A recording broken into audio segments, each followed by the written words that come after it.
बीड जिल्हाधिकारी कार्यालयासमोर डॉक्टर गणेश ढवळे यांचे आंदोलन। पुणे येथील नागरिकांनी बीडला बदनाम करू नये यासाठी बीड जिल्हाधिकारी कार्यालय येथे सोमवार दिनांक 3 मार्च रोजी सकाळी 11:30 वाजता बीडचे पुणे होण्यापासून वाचवा आंदोलन करण्यात आलं। सदरील आंदोलन सामाजिक कार्यकर्ते डॉक्टर गणेश ढवळे यांनी केलं। बीड जिल्हा हा गुणवंतांचा जिल्हा आहे। बीड जिल्ह्यामध्ये बीड जिल्हा ऐतिहासिक सांस्कृतिक वारसा आहे। शैक्षणिक असेल, सामाजिक असेल, न्याय प्रक्रिया असेल, बीड जिल्ह्यामध्ये खूप मोठमोठी माणसं होऊन गेली।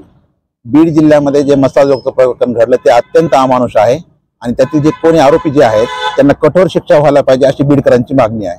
मात्र केवळ या एका मुद्द्यामुळे बाह्य बीड जिल्ह्याबाहेरचा मीडिया असेल किंवा ते केवळ बीड जिल्ह्याचा महाराष्ट्रामध्ये बिहार झालेला आहे, त्याचबरोबर कोथरूड या ठिकाणी पोस्टर लावणं आणि बीड जिल्ह्याची बदनामी केलं, याला आमचा विरोध आहे। कारण जर तसं पाहिलं तर पुण्यामध्ये जर पाहिलं तर कोयता गँग असेल, खंडणी प्रकरण असतील, नरेंद्र दाभोळकरांचा खून असेल, त्याचबरोबर इतिहास पाहिला पुण्याचा तर क्रांतिज्योती सावित्रीबाई फुलेंवर दगड आणि शेण फेकणारी माणसं, त्याचबरोबर दलितांच्या गळ्यामध्ये मडकं आणि कमरेला झाडू मारणारे, त्याचबरोबर आपण जर पाहिलं तर मोठ्या प्रमाणावर जे पुण्यामध्ये घटना घडलेल्या आहेत तर पुणेकरांनी कोथरूडचं बीड होऊ नये अशा प्रकारे बीड जिल्ह्याची बदनामी करणं म्हणजे हे नाकानं कांदा सोडण्याचा प्रकार आहे, तो त्यांनी परत बंद करावा।